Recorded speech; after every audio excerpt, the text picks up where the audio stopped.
Дүйнөлүк банк менен Эл аралык валюта фондунун жазгы жолугушууларынын алкагында министрлер кабинетинин төрагасы Акылбек Жапаров Дүйнөлүк банк тобунун жаңы президенти Аджай Банга менен жолукту. Ал ушул жылдын 1-июлунда кызматка киришет.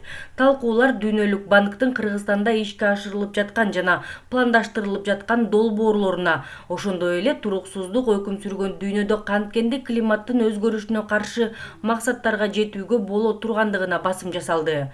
Акылбек Жапаров өлкөнүн энергетикалык потенциалын министрлер кабинетинин ишинин артыкчылыктуу багыты деп атады. Атап айтканда, министрлер кабинетинин башчысы Камбар Ата 1 ГЭСинин масштабдуу курулушун ишке ашырууга басым жасады.